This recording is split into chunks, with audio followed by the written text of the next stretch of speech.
साक्षात भगवान परमात्मा सुद्धा करू शकत नाही असे 5 उपकार आपल्या आईने केलेत जे भगवान परमात्मा सुद्धा करू शकत नाही। आईने केलेला पहिला उपकार कानाचे पडदे उघडे ठेवून ऐका।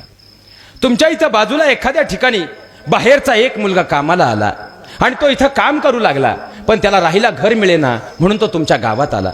तुमच्या गावात येऊन त्याला माहित होतं की तुमच्याकडे एक भाड्याने द्यायला खोली आहे आणि तुम्ही ते हात जोडून त्यानं तुम्हाला सांगितलं की दादा तुमच्याकडे भाड्याने द्यायला एक खोली आहे, तेवढी खोली मला भाड्याने मिळेल का? त्यानं असं सांगितलं, तुम्ही असं सांगितलं की आमच्याकडे भाड्याने द्यायला खोली आहे, पण 4000 रुपये जर भाडं देत असाल तरच मी तुम्हाला खोली भाड्याने देईल। त्यानं सांगितलं, दादा मी 4000 रुपये भाडं देतो, पण मला खोली मात्र भाड्याने द्या, खोली मात्र भाड्याने द्या। तुमच्या खोली तुम्ही भाड्याने दिली, महिन्याच्या महिन्याला तुम्ही पैसे घेत गेलात, 5 वर्ष तो तुमच्या खोलीत राहिला। 6व्या वर्षी त्याने इथं बाजूला इकडं माजलगावला 1 BHK फ्लॅट घेतला, तो तिथं राहू लागला। पण आपल्या गावातला एक जरी मनुष्य त्याला भेटला ना, तो आयुष्यभर एकच सांगत राहिला, मी ज्यावेळी इथं आलो ना मला पाऊल ठेवायला सुद्धा जागा नव्हती। तुमच्या गावातला तो देवमाणूस होता ज्याने मला पाऊल ठेवायला जागा दिली। विचार करा, जो आमच्याकडे आला 5 वर्ष राहिला, भाडं देऊन राहिला, ज्याच्याकडून आम्ही भाडं घेतलं तरी तो आम्हाला काय म्हणतो? देव म्हणतो। या सृष्टीवर येत असताना जिनं पहिल्यांदा तुम्हाला मला पाऊल ठेवायला स्वतःचा गर्भ दिला, त्या आईला देव नाही तर काय म्हणायचं? आईनं केलेला पहिला उपकार, या सृष्टीवर येताना तिनं आपल्याला पहिल्यांदा पाऊल ठेवायला गर्भात जागा दिली। आईनं केलेला दुसरा उपकार म्हणजे प्राणदान आहे। प्रत्येक स्त्रीच्या जीवनामध्ये 3 जन्म आहेत। पहिलं ती जन्माला आली, दुसरी ती विवाह झाला आणि तिसरं ती बाळांत झाली। बाळांत शब्दाचा जर विग्रह केला, बाळ होताना यदा कदाचित जिचा अंतही होऊ शकतो, ही प्रक्रिया म्हणजे बाळांत आहे। अशी परिस्थिती निर्माण झाली, एक तर बाळ जगेल नाही तर आई जगेल। डॉक्टरांनी विचारलं नवऱ्याला काय केलं पाहिजे, त्याने सांगितलं की काही झालं तर माझी बायको जगली पाहिजे। सासऱ्यांनी सांगितलं आमची सुनबाई जगली पाहिजे। तोपर्यंत मुलीचे आई वडील आले होते, त्यांनी सांगितलं आमची मुलगी जगली पाहिजे। पण भुलीचे डॉक्टर येईपर्यंत, भूल देईपर्यंत आणि भूल चढेपर्यंत टेबलवर असणारी माऊली मात्र सांगत होती, डॉक्टर साहेब माझं काही होऊ द्या बरं, पण माझं लेकरू जगलं पाहिजे, हे फक्त आईच करू शकते। या पुढं जाऊन सांगतो ज्यावेळी बाळ जन्माला येतं, 9 महिने 9 दिवसामध्ये 6 सोनोग्राफी केल्या जातात। पण MD डॉक्टर असू द्या, 6 महिन्यापर्यंत कितीही सोनोग्राफी करा, बाळाचे ठोके तपासता येत नाहीत। बाळाचे ठोके 7व्या महिन्याच्या सोनोग्राफीतच तपासले जातात। याचं कारण असं आहे की बाळाचे ठोके जर 7व्या महिन्यात पडतात तर आमचं विज्ञान असं सांगतं, आम्ही जो श्वास घेतो तो आमच्या फुफ्फुसांच्या दोन्ही फेफड्यांपर्यंत जातो आणि नंतर हृदयाचे ठोके पडतात।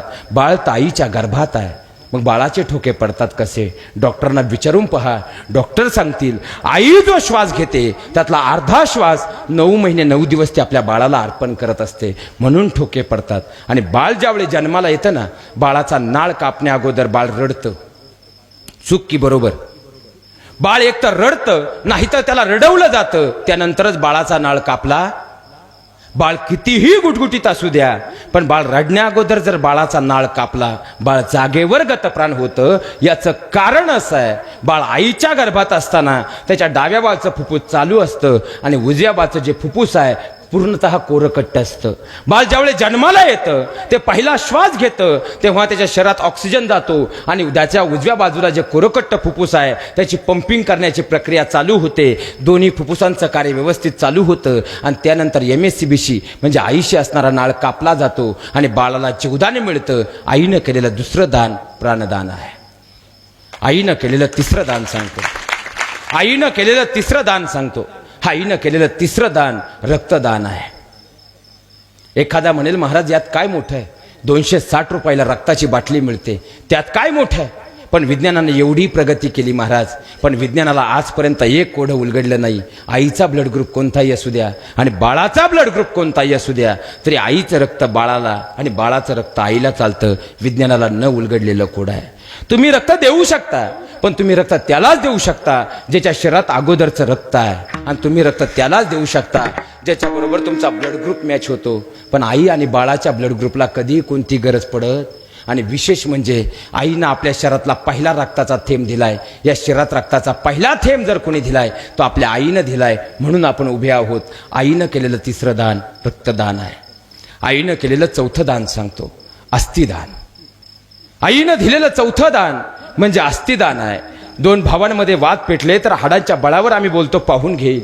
कॉलेजच्या गेट व मुलांची भांडणं झाली तर मुलं म्हणतात कापून टाकेल. ज्या हाडांच्या बळावर आम्ही बोलतोय ना, आमच्या आईनं स्वतःच्या हाडाचं पाणी केलंय आणि तुमच्या माझ्या शरीरातली हाडं निर्माण केली. आम्ही 60 वर्षाचे झालो तरी केसाला डाय करतो, मरेपर्यंत 1.5 टनापर्यंत फेरंदवडी चेहऱ्याला लावतो. पण शेवटची वेळ येते, अग्नी डाग दिला जातो. शेवटी अग्नी डाग दिला जातो आणि त्यानंतर दुसऱ्या दिवशी सकाळी गेल्यानंतर डाय केलेली केस राहत नाहीत. चेहऱ्याला फेरंदवडी लावली, तो चेहरा राहतात ती फक्त हाडं असतात, कारण ते आमच्या आईनं दिलेत. आमच्या आईनं फक्त हाडं नाही दिले, ती मजबूत करण्यासाठी दुधावाटे कॅल्शियम सुद्धा दिलंय. लोखंड मातीत टाका, हे 2 वर्षामध्ये त्याची माती होईल. पण आजही लाखो वर्षापूर्वीचे मानवी हाडांचे अवशेष जसे तसे सापडतात. ही माती सुद्धा मातेनं दिलेल्या हाडाची माती करू शकत नाही. हा मातृत्वाचा चौथा उपकार अस्थिदान आहे. आणि आईनं केलेला 5वा उपकार, तो सांगण्या अगोदर इथं बसलेल्या प्रत्येक माता भगिनीच्या, प्रत्येक आईच्या चरणाला मी प्रथमतः स्पर्श करणार आहे. हा शब्द मला उच्चारायचा नाही, मला व्यासपीठाची मर्यादा आहे, पण माझ्या विषयाला न्याय द्यायचा आहे म्हणून हा शब्द मी उच्चारणार आहे. प्रथमतः तुमच्या सगळ्यांच्या चरणाला स्पर्श करून सांगतो, आईनं केलेलं 5वं दान म्हणजे लज्जादान आहे. जी तिची लज्जा तिने जन्मदात्या बापासमोर उघडी होऊ दिली नाही, जी तिची लज्जा तिनं सख्या भावासमोर उघडी होऊ दिली नाही. पण लेकराला भूक लागली, आईनं काळ पाहिला नाही, आईनं वेळ पाहिली नाही, आईनं जागा पाहिली नाही. पहिल्यांदा त्या लेकराची भूक तिनं महत्त्वाची मानली. त्या आई मग एसटीमध्ये असो, घराच्या अंगणात असो, तिनं काळ वेळ कधीच पाहिली नाही. आईनं केलेलं 5वं दान लज्जादान आहे, कारण ते लेकरू तिच्यासाठी सर्वस्व होतं. साक्षात भगवान परमात्मा करू शकत नाही. असे 5 उपकार आपल्या आईनं आपल्यावर केलंय, याची नेहमी जाण ठेवा.